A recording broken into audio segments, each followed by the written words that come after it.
Hello, everyone. Welcome to this interview on A Positive Man of Color. The person I chose to profile today is Mr. Israel Ife. He is a civil engineer and master's student at Moscow State University of Civil Engineering. Good afternoon, sir. Thank you for being here today. Hello, Burial. Thank you for having me. It is definitely my pleasure. Okay, let's dive right into this, shall we? Okay, my first question is, could you tell me a little bit about your childhood and where you grew up? What was your childhood like? My childhood. Okay. Grew up with five siblings. There were six of us. With my mother, my father. Um, hmm, my childhood, though, it was filled with, I'll say, floggings, beatings, corrections. Because I was a very stubborn kid. But I was also the first son, so it was just the beginning of when I was small like that. I was really that stubborn and getting into fights, coming back home, getting punished, going back the next day and getting into fights again. So yes, I think it was fun. It was fun. Mm, yeah. And throughout your childhood, were there any specific experiences or any specific people during that time that shaped who you are today? Okay, one particular experience from my childhood that really shaped shaped me into what I am today, I'll say was losing my younger sister when I was 12 years old or 13. I don't remember well, but I think it was 12. That period was, I'm going to say, was the roughest time.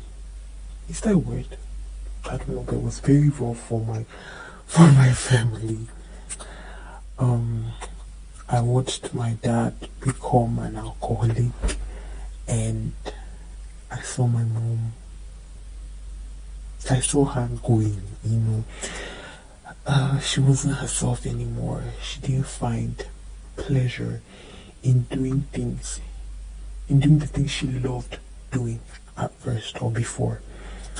She was just, they say moving. She was moving as a shell of her previous self, something like that. But at that time, in an African setting, we don't really look into things like that. Um, I remember my grandmother would carry all of us and go to the traditional doctor who analyze my daddy's situation and my mommy's situation and say, it is this auntie, it is that uncle in this village. That's how they were creating troubles in the tumults in the family. Why are you doing this to my daughter? Oh my gosh, my grandmother, my grandfather. It was a very rough time for my enlarged family. Blaming this auntie, blaming this far and distant uncle. This whole thing taught me how to be resilient. Cause what my other brothers did, because we were five of us, five boys and only one girl. Unfortunately, she passed. What they did to adapt to the situation was getting into trouble at school, getting into fights, taking it out on their mates. This pent up anger from home, taking it out on their mates. But I tried my best to contain it and be the person that everybody, or not everybody, but be the person that they could lean on, at least one strong or one pillar in the house. So yeah, it shaped me to become a dependable person, trustworthy person. Yeah, the whole experience was, yeah, it was a roller coaster, and I'm so glad and I'm so thankful to God that we got through this eventually. So, when you look back at your childhood and all those experiences and all the things you went through, do you feel like there are lessons that influenced your adulthood or your teenage years? And if yes, what lesson do you feel influenced you the most?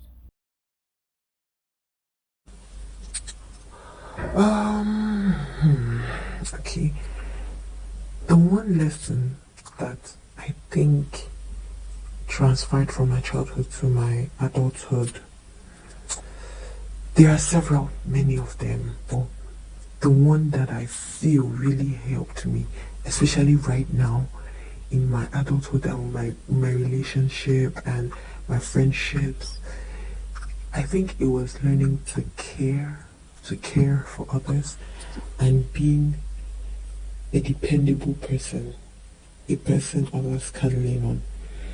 Growing up, I was the one that would take care of my brothers, help them with the assignments. And uh, I had to learn how to cook, because sometimes my mom would just go to work and she'll work overtime and not even realize she's working overtime. And or sometimes she'll just stand at the roadside and start looking at places. So I'll come back home from school, there's no food, children are left there and they're crying and whatever. I had to learn how to cook, I had to learn how to clean, I had to learn how to tell them that no, you need to stop fighting. So like I was the person they could depend on. They will come to me and say, "Big brother, we need this for school." And I'll say, "Okay, I'll help you tell mommy." Um when I grew older and I had friends, because another thing I learned was alcohol and I can never be friends, because I saw how it gradually destroyed my daddy, and I was like, there is no way that I will grow up and become an alcoholic or drink beer. So in my teenage years, this helped me. It helped me a lot, because you will never find me drinking or taking alcohol. Not that it was some sort of self-righteous action or whatever, but it was just a decision I took and transferred into my life and decided I will not do this. And it's this discipline that helped me. My friends, I really loved it when I was in college, because whenever they will go for parties and get into trouble for getting drunk, sometimes I'll be with them, but I'll be, I'll not be. I couldn't be drunk. You wouldn't find me drunk or with alcohol or so and so. But yeah, being a person others can trust in situations where they feel everything is worthless or hopeless.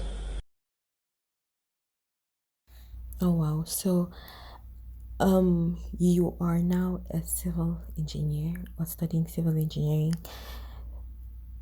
Did this passion for science or this decision to pursue this career, was it something that interested you since you were small, or was it a passion you developed as you grew older? Is my career choice was definitely a decision, or what can I call it? Okay, a passion I developed as I grew older, because when I was younger, I wasn't very sciencey. That's not the word. I wasn't very much into science. Okay, yeah. So it was also peer pressure, but not the negative peer pressure, the positive one. I am so thankful to God that I was surrounded by friends that supported me and pushed me, into breaking my bounds, because I always thought that I was a very stupid child. I always knew that I was very not stupid in a very insulting way, but I mean I would not solve maths problem and pass. So I knew I was challenged. Okay, that's the better way of putting it. Challenged in the science, the science area. So my friends encouraged me to start studying physics, chemistry and maths, and they really helped me. And when I started doing it, I saw that I loved it. So I said, why don't I continue doing this? And it helped me. It did help me. So yeah, that. Oh, that's very beautiful. I mean, having friends that encourage you to pursue something that will help you in the future. That's very wonderful. So, are you happy that you succumbed to, okay, I'm going to put it how you called it, to the peer pressure? Are you happy that your friends were able to, have a very large say in your career choice? Okay. Yes, I am happy I yielded, because I'm going to tell you that it was the best decision I ever made.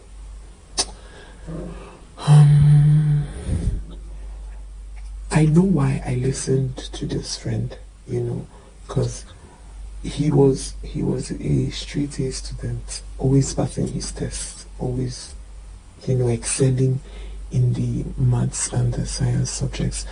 So when he tells me that, look, I know you love art, but this science, you have potential for science, and you can make money in it, and you can excel too in the science subject. So I'm going to help you. So he'll say, let me help you. Let me help you do this assignment. Let me help you do this. Let me help you do that. And let's study together. So when he did that, it wasn't really pressurizing. I would say it was like persuading me to push forward, study hard, work hard, and excel in the science subject. So yes, I'm happy. I listened to him. He is my best friend right now, and we're together here in Russia. He was really how can I say, an angel that God put in my path. So I'm happy I listened to him. Of course.